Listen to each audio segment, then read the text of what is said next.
Bismillahirrahmanirrahim. Assalamualaikum warahmatullahi wabarakatuh.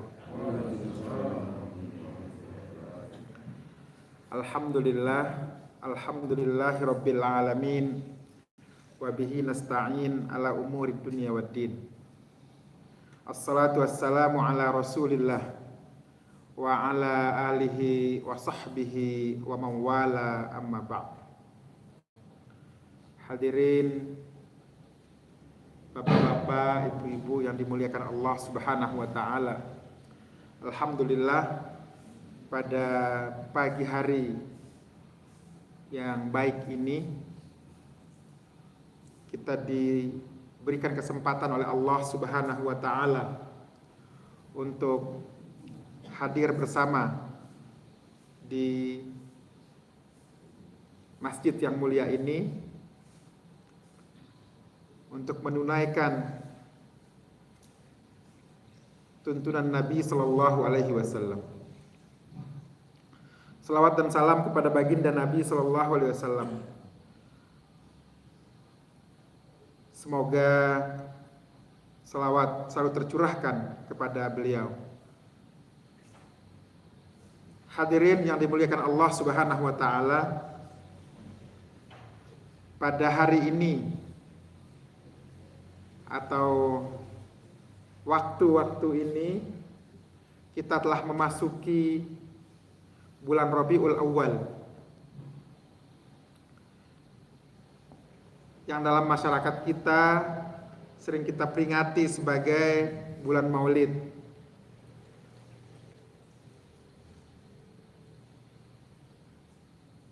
Kalau ini kita jadikan sebagai wasilah untuk mencintai Nabi Sallallahu Alaihi Wasallam, maka tentu kita akan mendapatkan kebaikan dari peringatan-peringatan itu. Pada kesempatan yang baik ini, insya Allah saya dikasih tugas ini oleh Pak Haji Yun untuk menyampaikan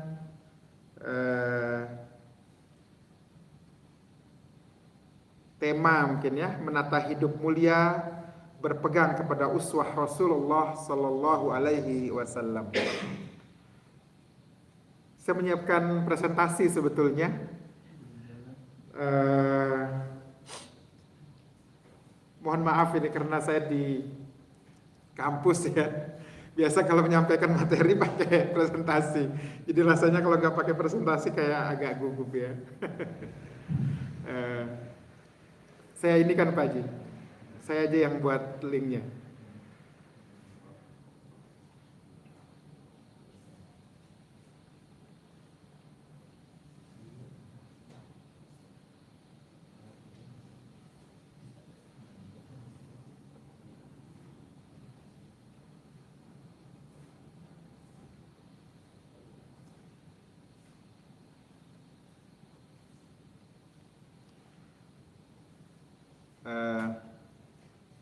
Baik ya.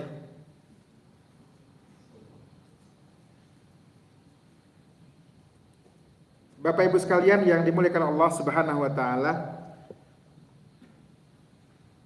berangkat dari tema ya tentang teladan, tentang uswah kepada Nabi Sallallahu Alaihi Wasallam. Ada satu ayat di dalam Al-Qur'an secara jelas ya menerangkan tentang bahwa Nabi adalah teladan. A'udzubillahi minasyaitonirrajim. Bismillahirrahmanirrahim. Laqad kana lakum fi Rasulillahi uswatun hasanah liman kana yarjullaha wal yawmal akhir wa dzakarallaha katsira.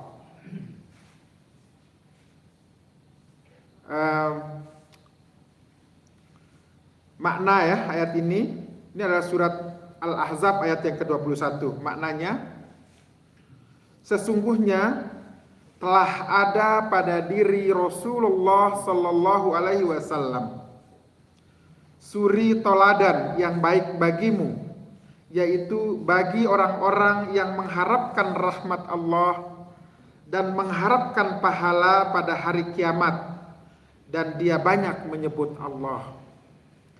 Jadi ada perkataan di situ uswatun hasanah. Uswah adalah contoh, teladan.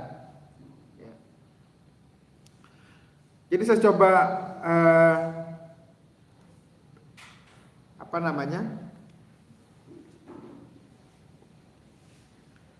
kita coba pahami sedikit ya terkait dengan ayat ini. Dimulai dengan laqad, la ya, dan qad di sini. Ini menunjukkan bahwa Allah Subhanahu wa taala bersumpah. Ya, jadi Allah mengatakan laqad, bahwa Allah itu bersumpah di sini, menegaskan ya dengan huruf lam di situ ya. Laqad, bahwa sungguh-sungguh Allah, bahwa Allah itu bersumpah. Dengan apa? Dilanjutkan di sini, kana lakum, bahwa ya kalian semua, begitu ya. Bahwa kalian semua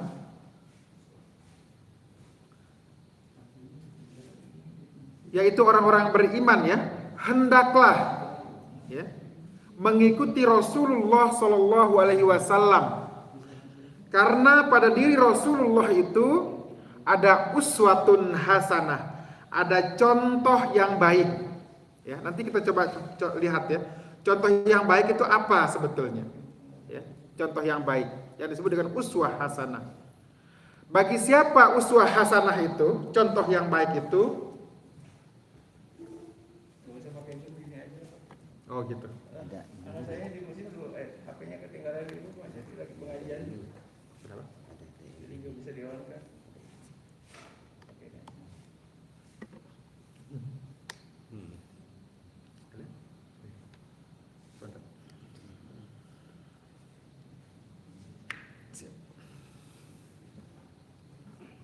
Situ aja.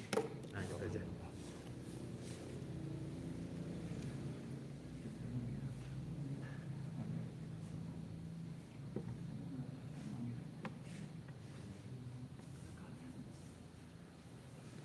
Sebentar apa Ibu? Saya setting ini dulu.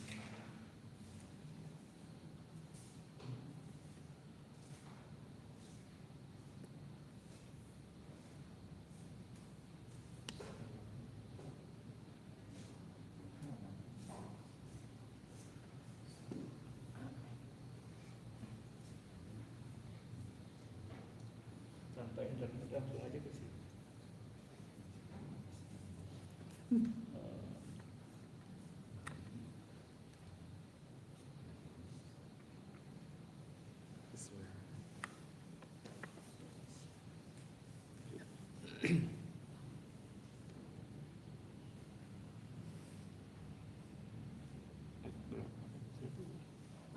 Udah masuk.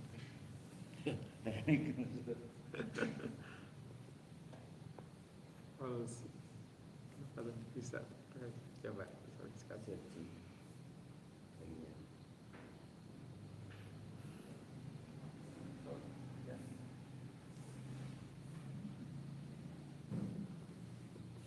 Nah,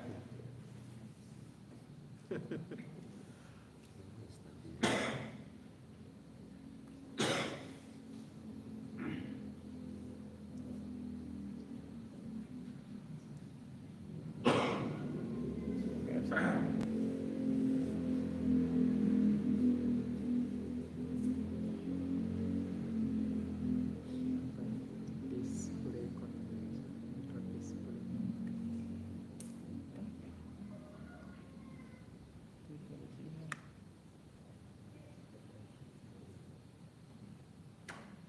Oke. Nah, udah. Mudah-mudahan dia kabelnya kayaknya. Ya. Oh,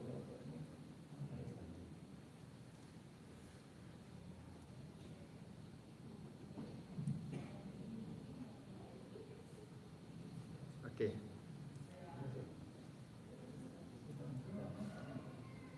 Ya lanjut aja lah, saya pikir kamu itu di dasar sana. Iya, baik. Kita lanjutkan ya, Bapak Ibu. Mohon maaf.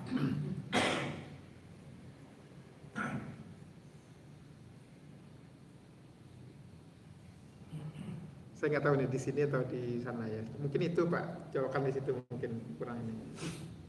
Atau karena udah sering begini kalau langsung saya terus.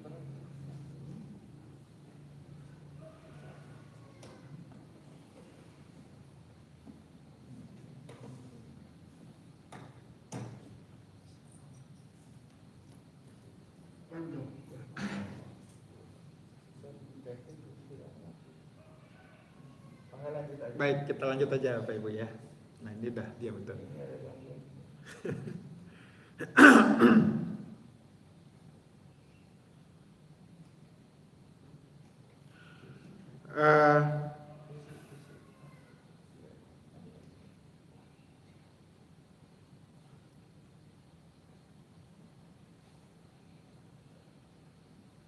Ya kita lanjut ya.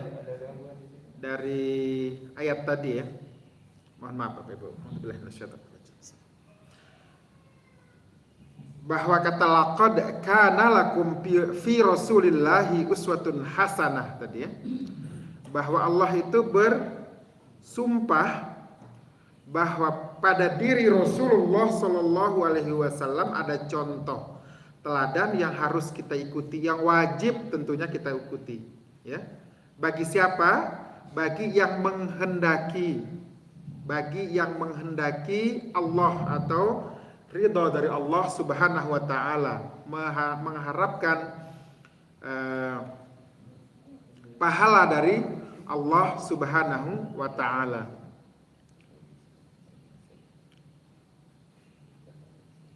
Kemudian yang mengharapkan pahala di hari akhir, ya, mengharapkan pahala dari Allah di yaumil akhir, ya. Dan orang-orang ini adalah orang-orang yang menyebut nama Allah, dzakarallaha katsira, yang menyebutkan Allah dengan banyak begitu ya. Jadi selain makna dari kualitas ya dari zikir itu juga kuantitas ya, memperbanyak berzikir ya, zikir kepada Allah Subhanahu wa taala, mengingat Allah Subhanahu wa taala.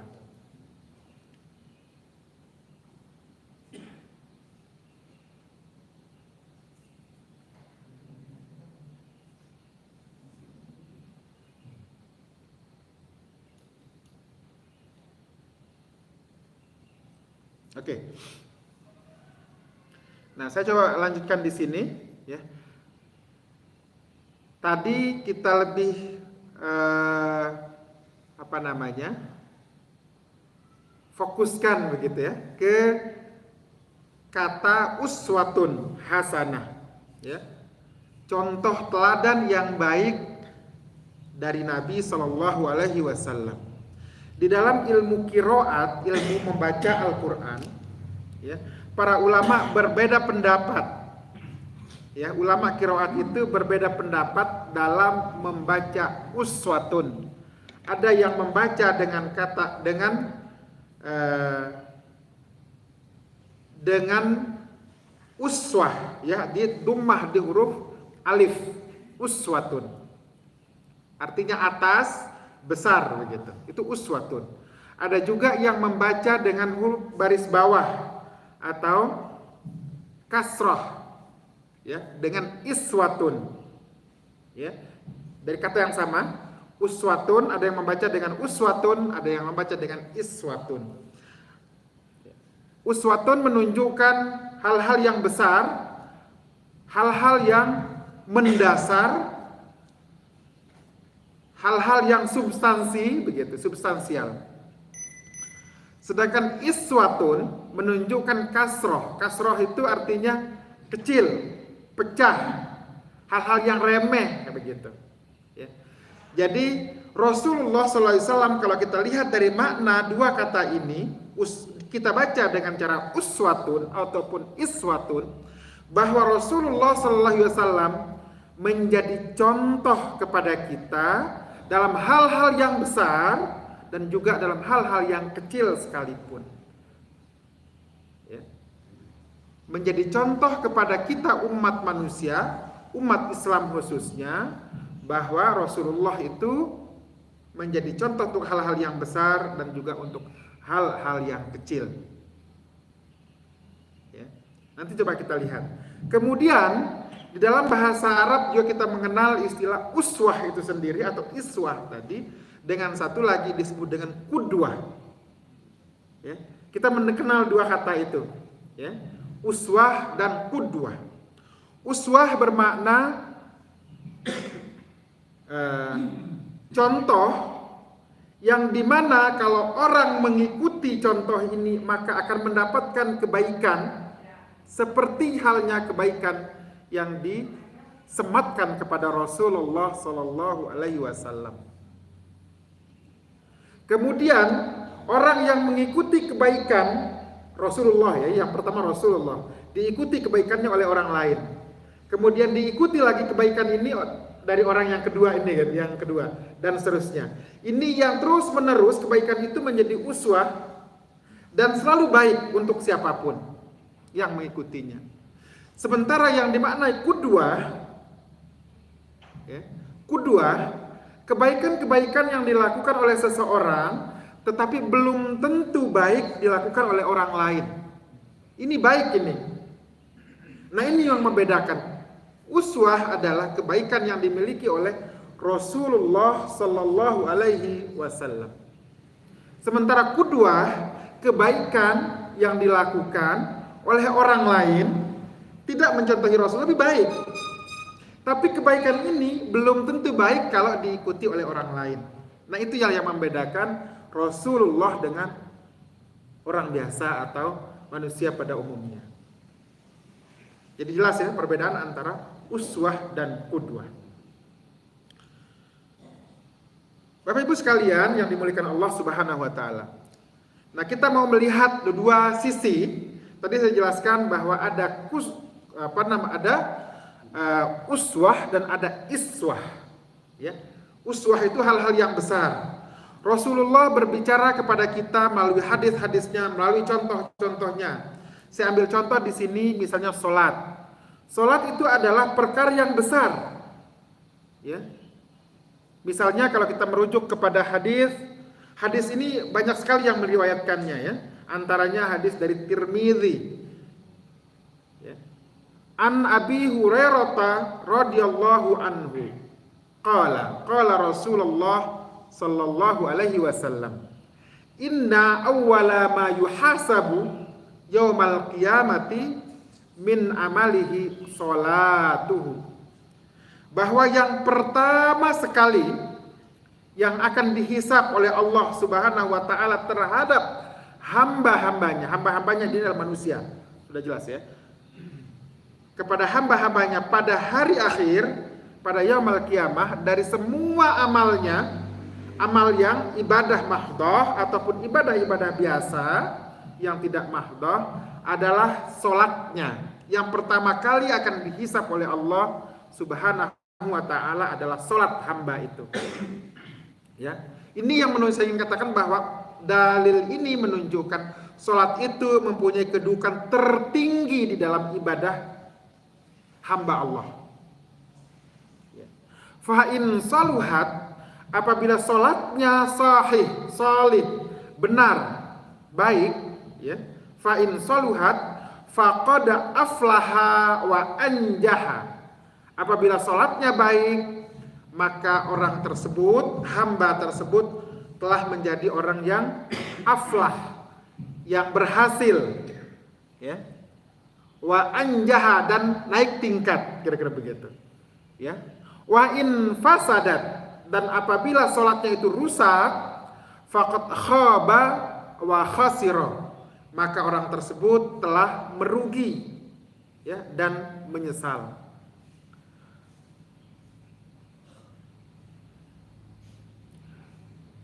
Bapak Ibu sekalian yang dimuliakan Allah Subhanahu wa taala. Ini dalil yang menunjukkan bahwa salat ini adalah perkara yang sangat besar dan tinggi kedudukannya di sisi Allah Subhanahu wa taala. Oleh karena itu, salat yang dilakukan hendaklah mengikuti contoh yang diajarkan oleh Rasulullah sallallahu alaihi wasallam. Rasul mengatakan, "Shallu" dalam sebuah hadis ya. Kalau Rasulullah, "Shallu kama ra'aitumuni usolli." Hendaklah kalian sholat sebagaimana aku melaksanakan sholat itu.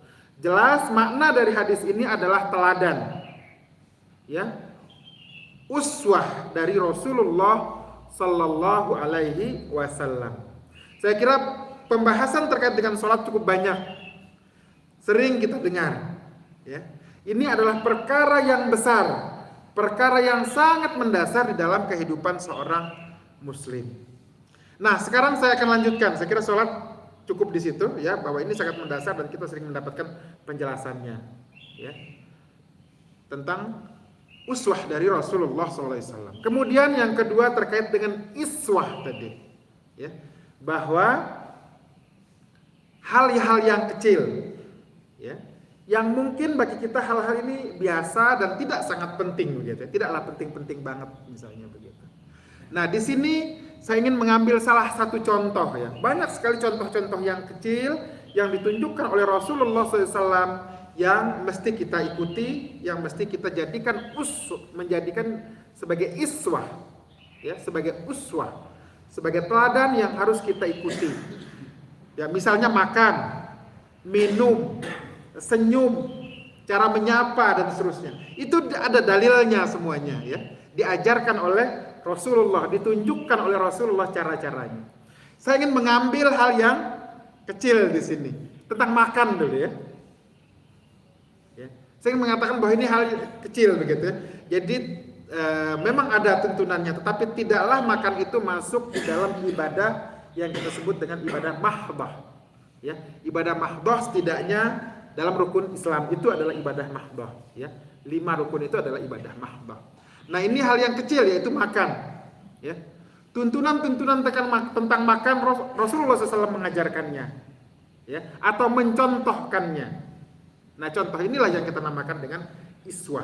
Dan semoga ini, ya, Bapak Ibu sekalian, mungkin, ya, bisa kita biasakan, kita ajarkan kepada anak-anak kita, kepada keluarga kita. Bagaimana sih contoh yang dilakukan oleh Nabi SAW, ya, dalam hal makan ini.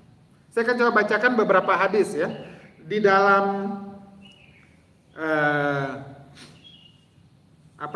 kitab sunnah coba menjelaskan cukup banyak hadis, ya, yang berbicara tentang makan. Setidaknya ada 14 hadis, ya, yang menjelaskan tentang bagaimana sih Rasulullah itu bersikap terhadap makanan, bagaimana cara makan dan seterusnya, ya. Yang pertama, saya akan coba bacakan hadisnya. Qala Rasulullah sallallahu alaihi wasallam, ya, idza akala ahadukum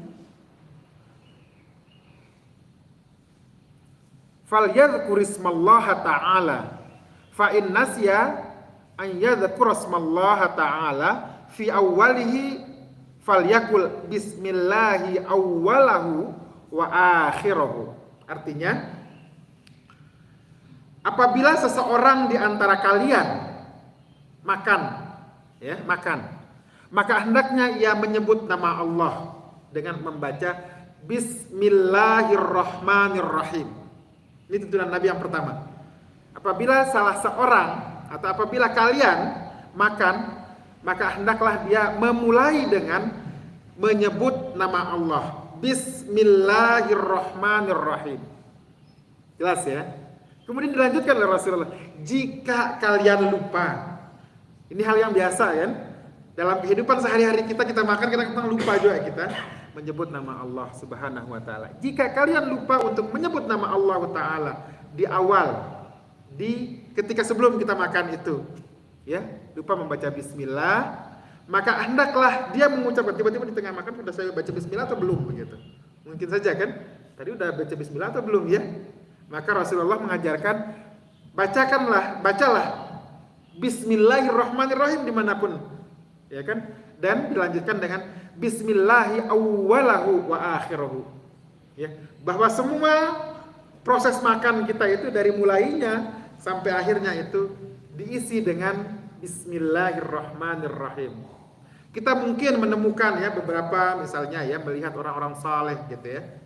Setiap suapan dari makanannya itu adalah dibacakan bismillah. Ini sebagai satu rasa. Ini tidak diajarkan langsung oleh Rasulullah, tetapi ada orang yang mengambil sebagai sikap cara untuk menjaga dirinya. Bahwa setiap suapan yang dimasuk ke dalam mulutnya dengan ucapan bismillahirrahmanirrahim. Ya, dengan ucapan bismillahirrahmanirrahim untuk menjaga ya, bahwa setiap suapan itu adalah membersamai Allah Subhanahu wa taala. Ya, jadi setiap suapannya seperti itu. Subhanallah. Walaupun Rasulullah tidak mengajarkan seberat itu. Ya, bacalah di awal. Kalau lupa, bacalah di tengahnya. Kalau lupa, kapanpun ingatnya, bacalah bismillahi awwaluhu wa akhiruhu. Ya kan? Sebetulnya ringan. Ya, yang diajarkan Rasulullah. Bapak Ibu sekalian yang dimuliakan Allah Subhanahu wa taala. Ini yang pertama ya, tentang membaca bismillahirrahmanirrahim. Itu tuntunan Nabi sallallahu alaihi wasallam. Kemudian yang kedua, Rasul ketika makan, beliau itu tawadu dengan penuh rasa syukur dan rendah hati. Jadi bukan menunjukkan keangkuhan dan kesombongan. Rasulullah bersabda, "La akulu muttaqinan innama ana abdun akulu kama ya'kulul abdu wa ajlisu kama yajlisul abdu." Ini perlu kita cermati sejarah kalau ini ya. Jadi Rasulullah SAW bersabda, "Aku tidak pernah makan sambil bersandar." Ya, ini Rasulullah mengatakan begitu. Ini hadis sahih dari Bukhari. Ya, "Aku tidak pernah makan sambil bersandar. Aku hanyalah seorang hamba. Aku makan sebagaimana layaknya seorang hamba. Dan aku duduk sebagaimana layaknya seorang hamba."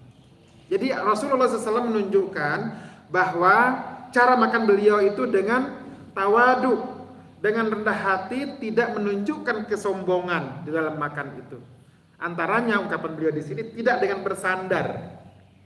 Ya, aku adalah seorang hamba, makan itu tidak bersandar, begitu ya. Apa maksudnya di sini? Ini dalam riwayat bahwa memang pada saat itu para raja ya, raja-raja Romawi itu kalau makan itu berlebih-lebihan dan dengan bersandar dengan keangkuhan sebetulnya. Nah, Rasul mengatakan bahwa Rasul itu makan dengan sangat tawadu di depan makanan itu, ya. Bahwa betul-betul apa yang dimakan itu adalah karunia dari Allah Subhanahu wa taala, pemberian dari Allah Subhanahu wa taala. Jadi menunjukkan kelemahan di depan makanan itu, bukan keangkuhan. Ini adalah rizki dari Allah Subhanahu wa taala. Hadir di sini bukan sepenuhnya atas kemampuan saya gitu. Hadir di sini karena ada orang lain yang mengusahakannya. Ada orang yang lain yang bekerja lebih keras sehingga saya mendapatkan makanan ini. Ada orang lain yang memasaknya dengan penuh sungguh-sungguh dan bisa hadir di tempat ini. Jadi bukanlah pekerjaan yang sederhana sebetulnya, tetapi ditunjukkan dengan sikap yang sangat-sangat hati-hati sehingga tidak luput ya yang pertama tadi bahwa ini adalah karunia yang sangat besar diberikan oleh Allah Subhanahu wa taala. Begitu sikap Rasulullah SAW. Jadi menghadirkan perasaan gitu ya, menghadirkan kesungguh-sungguhan, menghadirkan tawadhu, rendah diri, rendah hati, maaf. Ya, rasa rendah hati ya. Begitu. Ini yang kedua, ya, dengan tawadhu tadi. Yang ketiga, ya. Qala Rasulullah sallallahu alaihi wasallam, "Idza akala ahadukum ta'aman fala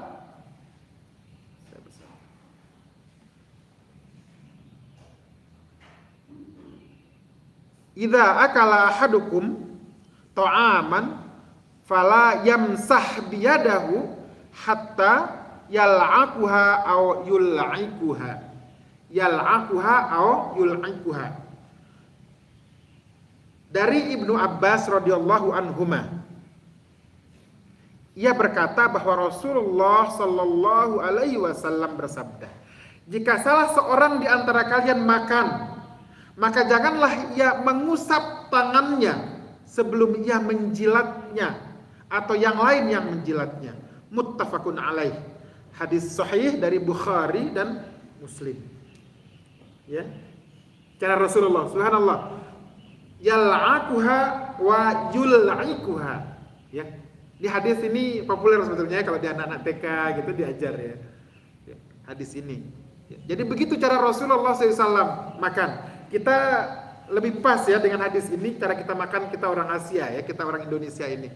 Kita makan nasi berkuah begitu ya. Tangan kita basah, kemudian kita suap ya.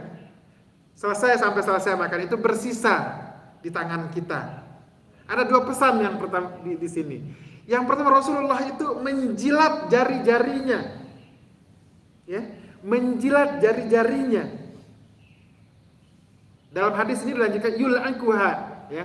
Kalau kita perhatikan yul'ikuha itu artinya dijilat oleh orang lain. Boleh ya dijilat oleh orang lain. Ada kemungkinan. Ini sebetulnya lebih kepada kias. Ya. Dijilat oleh orang lain itu dulu di zaman dulu mungkin nggak terjadi. Ya, karena ada hamba sahaya ya, bagi orang-orang kaya gitu ya. Dia punya hamba sahaya. Jadi diperintahkan minta kepada orang lain untuk menjilat. Sebetulnya itu lebih kepada situ. Tapi poin yang ingin dinyatakan di sini, Rasulullah menjilat sendiri tangan-tangannya, jari-jarinya. Ya, menjilat sendiri jarinya. Poin yang pertama di sini bahwa tidak mubazir. Ya. Tidak ada sisa air yang melengket sedikit pun di tangannya, tidak diusap, tidak dicuci begitu. Tetapi sebelum dicuci nanti ya, setelah dijilat. Begitu. Ya, itu yang pertama. Kemudian di piring tentunya ya, tentu tidak tersisa sebutir pun. Ya, bayangkan bagaimana akan tersisa di sebutir pun di piring. Uang di tangannya sudah habis semuanya begitu ya. Inilah cara yang diajarkan Rasulullah SAW. Hadis sahih Bapak Ibu sekalian ya, diriwayatkan oleh Bukhari dan Muslim. Subhanallah. Ya, hadis ini sangat tinggi kedudukannya. Ya, apa coba maknanya? Mungkin ya di dalam data yang dikeluarkan oleh FAO ya.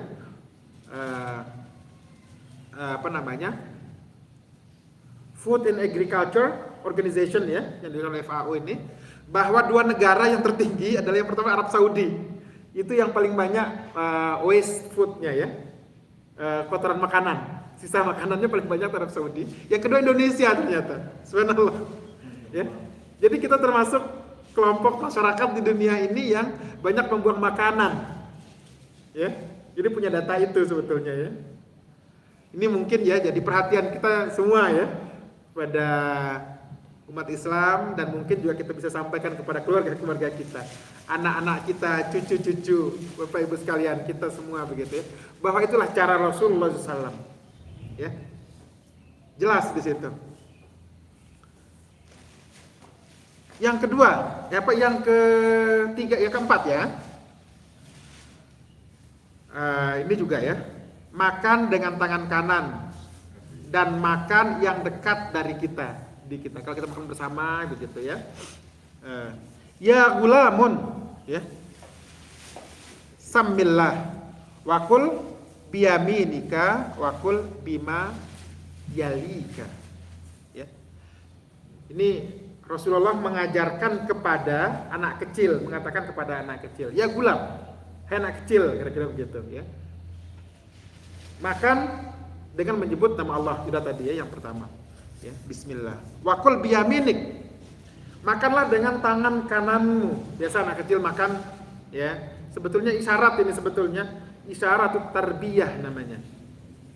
Isyarat untuk mendidik. Mendidiknya kepada siapa? Kepada anak kecil. Ya. Makanlah dengan tangan kananmu. Dan mungkin saja ya anak kecil makan dengan tangan kiri itu biasa ya. Nah, tetapi Rasulullah mengajarkan kepada kita bahwa ketika ada anak kecil yang dekat dengan kita, anak-anak kita, cucu-cucu kita yang ada di sekitar kita, ingatkan bahwa untuk makan menggunakan tangan kanannya. Dan makanlah yang dekat di depanmu kalau kita makan bersama. Ya. Biasanya kan kalau di Arab itu makannya satu talam ya, dilebarkan. Betul Pak Haji ya? Kalau lagi di haji atau masih nggak ada sekarang ini ya, yang seperti itu begitu. Jadi jangan makan yang jauh, jangan ambil yang jauh ya, karena akan melompat dan seterusnya. Tetapi ada syarat yang lain, ada isyarat yang lain di situ. Apa isyaratnya misalnya? Kita juga harus peka ya kan. Ketika makan bersama itu di depan kita ini makanan yang paling enak ini gitu. Yang di sana ini nggak dapat ini. Gitu. Ya jadi disebarkan ya, dikasih ke yang lain begitu, jangan di depan kita saja. Isyarat yang lain, kita sebagai yang menyediakan hidangan, ya kan, hendaklah supaya orang itu jangan sampai dia mengambil tempat yang jauh. Jadi kita siapkan makanan itu banyak begitu ya. Jadi jangan hanya satu tempatnya, bisa jadi kan, supaya tidak menyebabkan orang jadi melanggar dalil ini, ya kan. Tempat makanannya gitu ya, jadi banyak makanan yang sama dan seterusnya sehingga memudahkan banyak orang. Jadi ada isyarat bagi kita yang menyediakan makanan, ada isyarat juga bagi orang yang bersama dengan kita begitu untuk bisa menyampaikan makanan itu. Ya, Bapak Ibu sekalian, ini dalilnya jelas sekali sebetulnya ya. Diriwayatkan dari Bukhari. Ya, itu yang yang keempat ya. Dengan tangan kanan dan makan yang dekat. Ya. Berikutnya, oh ya tadi ya, makan dari pinggir, sama dalilnya sama, makan dari pinggir ya, dan tidak mengambil dari yang tengah, itu sama sebetulnya ya.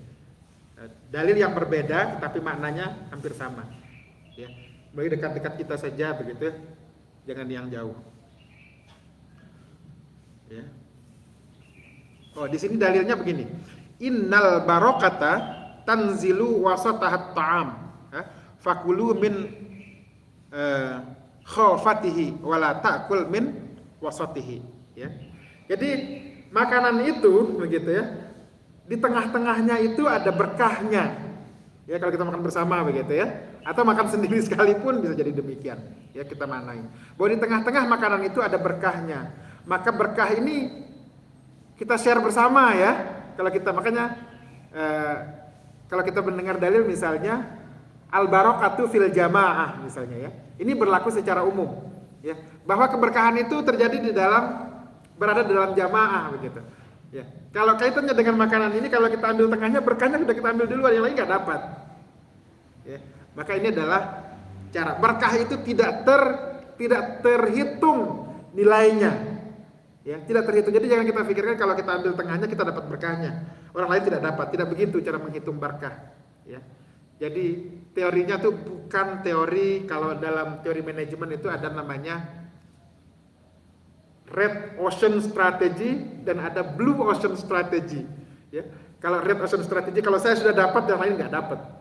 Tetapi kalau Blue Ocean Strategy namanya, ayo bareng-bareng ini ya. Jadi saling menguntungkan, bukan saling merugikan. Begitulah di dalam Islam itu sebetulnya begitu ya. Semuanya berkah itu tidak habis dan orang bisa mendapatkan dengan proporsi yang sama. Begitu. Jadi jangan kita pikirkan bahwa kalau kita ya dapat, orang lain nggak dapat. Itu tidak begitu Islam mengajarkan.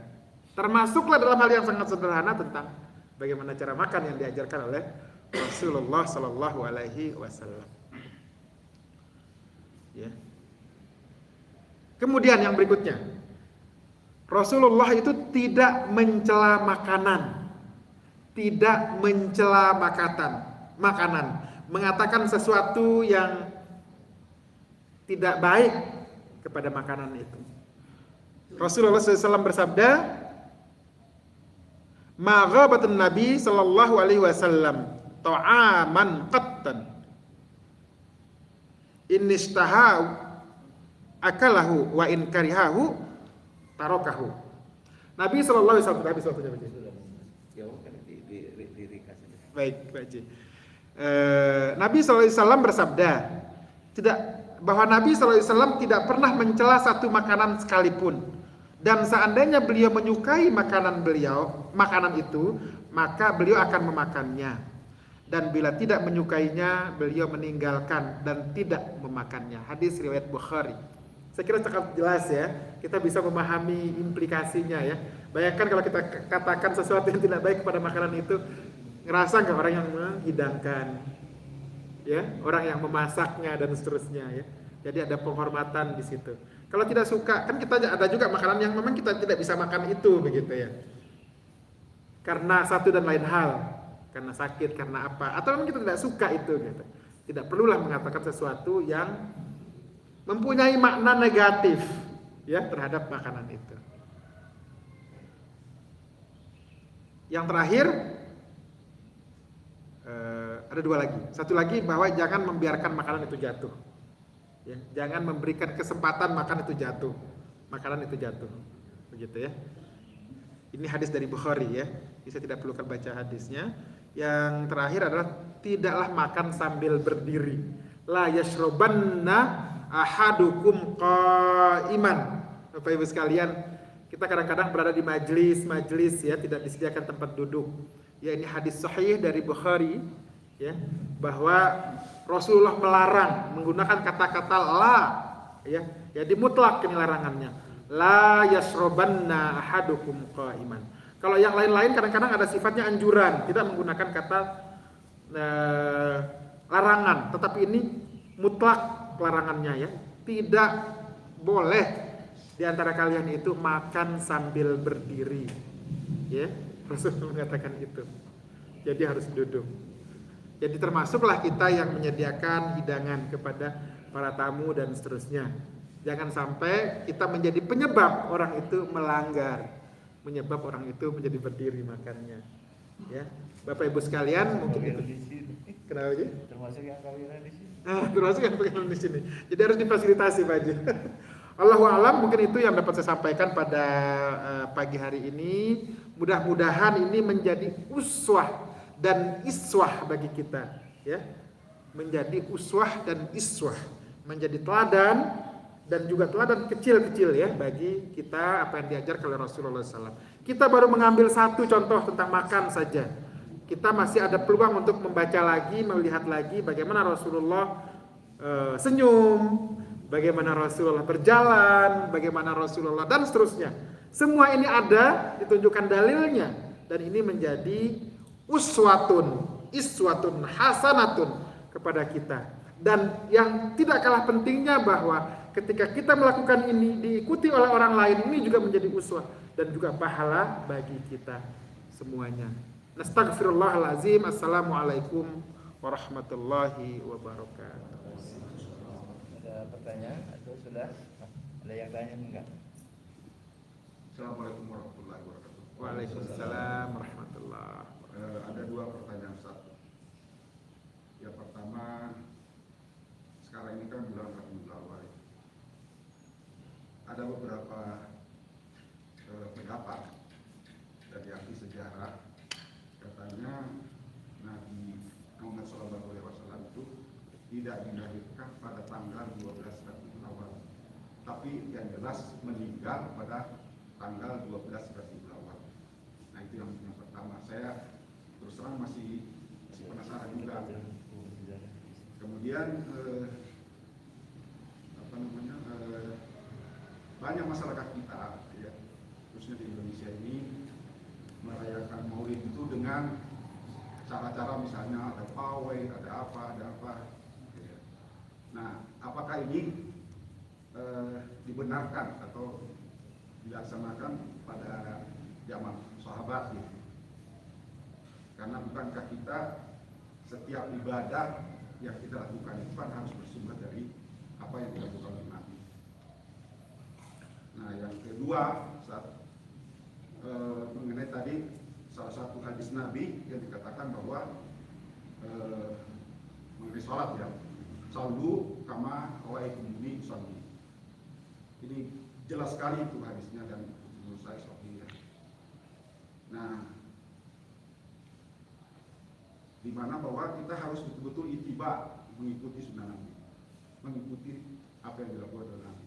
Nah, tapi saya sendiri ya banyak kadang-kadang melihat masyarakat kita, apakah itu kita misalnya sholat berjamaah atau sholat melihat orang sholat itu kadang-kadang dari gerakannya saja itu bermacam-macam. Misalnya contoh takbiratul ihram, ada yang begini, ada yang begini.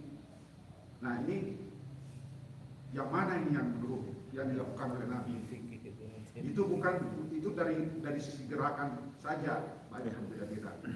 Kemudian juga mungkin dari sisi bacaannya juga banyak. Nah, oleh sebab itu saya sebagai orang awam ya, saya beberapa buku yang pernah saya lihat ya, tapi kalau mungkin tidak dikaji secara mendalam, apalagi kita cuma baca itu mungkin tidak ini. Jadi ada buku yang saya lihat itu sifat sholat Nabi, sifat wudu dan sholat Nabi. Nah ini mungkin menurut saya, ya pendapat saya Ustadz ya, ini perlu betul-betul kita ini, karena tadi itu Ustadz menyatakan bahwa sholat itu adalah amalan yang pertama kali dihisab. Betul. Nah saya disitulah saya betul masalah sholat ini benar-benar menurut saya sangat penting lah. Mungkin itu Ustaz, maaf kalau ada yang keliru. Assalamualaikum warahmatullahi wabarakatuh. Waalaikumsalam warahmatullahi wabarakatuh. Saya coba respon lagi. Baik, yang pertama terkait ada tiga ya, ada tiga hal yang disampaikan. Yang pertama terkait dengan 12 Rabiul Awal ya, kelahiran Nabi SAW ya. Benar ya tadi bahwa ada perbedaan pendapat ya tentang kelahiran Nabi SAW ya, apakah benar tanggal 12 Rabiul Awal itu? Betul. Tetapi sangat sedikit ulama ahli sejarah ya, ahli sejarah Islam sirah Nabawiyah, sangat sedikit yang mengatakan tidak tanggal 12. Ada yang mengatakan tidak tanggal 12 Rabiul Awal, tapi sangat sedikit ya. Pada umumnya ulama-ulama sirah itu menyatakan itu tanggal 12 Rabiul Awal. Jadi begitu ya. Memang ada, kita akan banyak kalau baca buku, tapi pada umumnya buku-buku yang ada para ulama itu tanggal 12 Rabiul Awal. Ya, jadi kita itu yang umum, yang paling banyak ulama mengatakan itu. Ya, tentu yang mengatakan tidak ada dalilnya, ada argumen-argumennya, dan itu sah saja, begitu ya. Itu yang pertama. Yang kedua tentang Maulid ya, tentang pelaksanaan Maulid dalam masyarakat kita, begitu. Seperti apa sih sebetulnya? Apakah Rasulullah mengajarkan? Apakah sahabat mengikuti? Apakah tabi'in dan tabi'ut tabi'in melakukan itu? Di dalam riwayat semua tidak melakukan itu. Ya, semuanya tidak melakukan itu. Kapan mulai dilakukan itu? Dalam sejarahnya pada era Abbasiyah. Pada era Abbasiyah itu terjadi peperangan besar, yaitu Crusade, perang salib. Terjadi perang salib ya. Pada era perang salib itu terjadi turunnya semangat kaum muslimin ya, untuk mengangkat semangat kaum muslimin, seperti kita Pak Haji tadi di Mekah itu ya. Orang itu kalau lagi berkelahi sekalipun ketika shollu ala nabi katanya ya Pak Haji ya, berhenti dia. Artinya begitu besar makna Rasul SAW bagi kaum muslimin itu. Untuk membangkitkan semangat kaum muslimin itu dengan mengingat lagi Rasulullah SAW, diadakanlah acara yang besar oleh Salahuddin Al-Ayyubi pada saat itu ya. Dengan itulah, karena menghadirkan Rasul ya, dengan cara mengingatnya, dengan cara mungkin kalau kita bilang diseminarkan ya, bagi masyarakat yang berpendidikan, bagi masyarakat awam itu diadakan sholawatan dan seterusnya. Ini sejarahnya sebetulnya. Dengan mengingat itu, semangat orang Islam itu menjadi sangat giroh ya, keislamannya tumbuh, kecintaan kepada Nabi semakin kuat, sehingga mendorong mereka untuk menjadi memenangi perang salib di zamannya Salahuddin Al-Ayyubi ya. Kemudian diikutilah oleh ini yang disebut dengan sunnah hasanah ya. Ini adalah teladan ya, mungkin tadi kita bisa mengatakan ini sebagai kudwah. Mungkin bukan uswah karena ini dilakukan Rasulullah, tetapi ini adalah kudwah yang hasanah, begitu. Nah, sekarang ini terjadi perbedaan pendapat ya ketika kembali ke sana lagi gitu. Ini tidak pernah ini dilakukan oleh sahabat, tidak pernah dilakukan oleh tabi'in, oleh tabi'in. Jadi jauh sebetulnya rentangnya ya, itu di abad ke 5 ke 6 ya, begitu ya. Jadi sudah jauh dari Rasulullah SAW ya, perang salib itu begitu. Tetapi itulah yang menyebabkan banyak ulama yang berpendapat bahwa dengan meningkatkan semangat kaum muslimin dengan mengingatkan kepada Rasul itu mereka menjadi bersemangat begitu ya. Jadi dua perspektif, dua cara pandang. Yang pertama ya, kalau kita memang ikut kepada makna dalil secara literal, maka ini secara tekstual, maka ini tidak ada. Tetapi kalau kita rujuk kepada sirah Islam, ini dilakukan pada eranya Salahuddin Al-Ayyubi, dan itu tidak dimasukkan di dalam makna ibadah mahdoh, tetapi sebagai satu kegiatan. Ibarat kita kawinan saat ini begitu. Pada zaman Nabi nggak begitu cara kawin begitu ya. Itu kan ibadah juga kan? Nggak begitu kan caranya gitu. Tapi sekarang kita undang orang lebih banyak. Yang perlu dikritisi teknis yang dilakukan oleh orang saat ini. Jangan sampai kesannya itu ibadah yang berlebih-lebihan. Padahal niatnya bukan ke situ, tetapi untuk menciptakan cinta kepada Nabi Sallallahu Alaihi Wasallam. Prakteknya bisa bermacam-macam, dan ini kadang-kadang ya berdampak tidak baik ya di beberapa tempat ya, mungkin tidak di Jawa. Beberapa tempat itu sebagai acara yang besar, dan kadang-kadang ada masyarakat ya, saya nggak tahu sampai saat ini ya, untuk merayakan itu bawa makanan ke masjid kan biasanya, demi untuk membawa itu mereka rela untuk mencuri misalnya, ya kan jelas bertentangan kan, untuk menunjukkan bahwa mereka mampu begitu, karena itu adalah acara besar begitu. Banyak ya kasus-kasus yang seperti itu. Nah, kita mesti mencermati kepada kasus per kasusnya, bukan kepada nilainya tadi ya, karena jelas tadi riwayatnya begitu. Itu yang kedua. Yang ketiga Pak Haji, terkait dengan bagaimana cara sholat Nabi SAW ya. Benar tadi bahwa ada buku Kaifiyatus Sholatin Nabi ya SAW. Jelas itu ada bukunya begitu. Tapi begini Pak Haji, bahwa ada satu buku yang bagus ya, kalau kita itu lama di era sebelum Salahuddin Al-Ayyubi ya, ada satu buku, ada kitab yang menjelaskan tentang Bidayatul Mujtahid wa Nihayatul Muqtasid, ditulis oleh ulama namanya Ibnu Rushd ya, Muhammad bin Ismail, dan namanya panjang ya, salah satunya itu Ibnu Rushd, terkenal dengan Ibnu Rushd ya. Kalau di Eropa namanya Averroes ya, Averroes namanya ya. Itu yang memberikan pencerahan sebetulnya tentang bagaimana bersikap kepada ibadah-ibadah. Nah, beliau menjelaskan dengan minimal 4 mazhab. Di buku Bidayatul Mujtahid itu menjelaskan 4 mazhab, 4 kelompok besar minimal.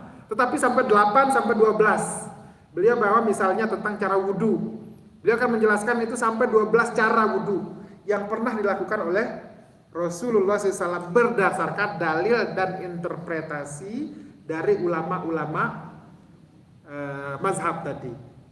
Ya, jadi ada, dan apa yang benar, semuanya benar. Ya, dan semuanya kontekstual biasanya. Ya, misalnya kita ya, ini contoh yang paling sederhana. Misalnya Imam Maliki, ya Imam Maliki, misalnya tentang cara wudhu contohnya. Wudhu itu kan pasti nggak sah sholatnya kalau tidak berwudhu, ya. Beliau itu mengatakan bahwa dijelaskan tentang cara wudhu, misalnya di dalam ada yang disebut mashur roksi, ada mashur sya'ri. Mengusap rambut. Ada yang menyebut istilahnya mengusap rambut, ada yang menyebut mengusap kepala. Imam Syafi'i mengatakan mengusap kepala. Kalau Imam Maliki menyebut mengusap rambut misalnya. Apa bedanya? Ada yang salah nggak antara dua ini? Bapak Ibu sekalian, kalau di tempat yang dingin, ya di negara-negara yang dingin, kalau mengusap kepala tuh aduh, Musim dingin usap kepala, bayangin coba, pegang air aja, usap kepala itu dinginnya Masya Allah. Ya kan? Jadi mazhab Maliki ini menjadi relevan. Jadi cukup mengatakan bahwa satu helai rambut pun sah wudunya yang dibasahkan. Berarti kan sedikit banget kan airnya? Cukup mencukupkan sedikit, 2 tangan, truk gitu ya. Mungkin satu ya, mungkin tidak mungkinlah satu helai aja ya. Mungkin kita akan ambil satu bagian dari rambut kita, sah wudunya. Kalau di sini kita lakukan ini, pasti kita bilang masa gitu sih gitu pasti ya. Maka Imam Syafi'i mengatakan bahwa mashur roksi.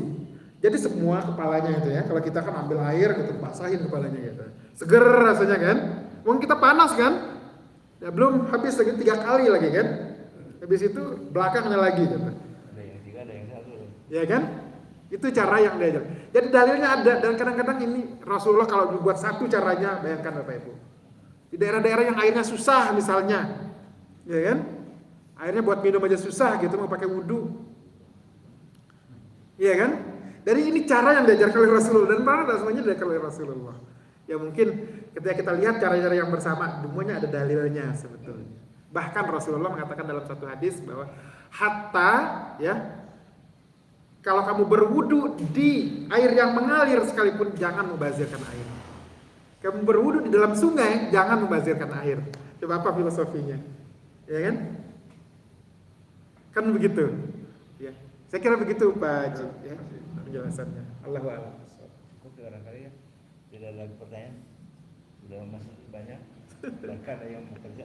Ditutup doa saja. Ya kita cukupkan ya untuk hari ini Bapak Ibu sekalian. Mari sama-sama kita berdoa ya. A'udzubillahi minasyaitonirrajim. Bismillahirrahmanirrahim.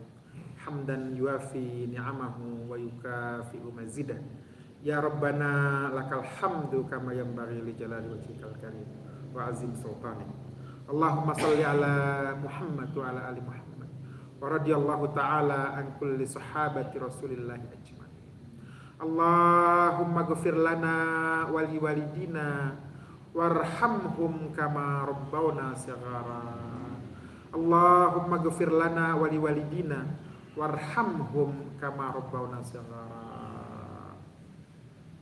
Rabbana hab lana min azwajina wa dzurriyyatina qurrata a'yun waj'alna lil muttaqina imama. Rabbana hab lana minas salihin wa hab lana min tabi'in nabi sallallahu alaihi wasallam. Allahumma arinal haqqa haqqa warzuqna ittiba' wa arinal batila batila warzuqna ijtinaba. Allahumma adkhilna mudkhala sidqin wa akhrijna mukhraja sidq waj'al lana min ladunka sultanan nasira. Subhana rabbika rabbil izzati amma yasifun wa salamun alal mursalin walhamdulillahi rabbil alamin. Astaghfirullahal azim. Assalamualaikum warahmatullahi wabarakatuh.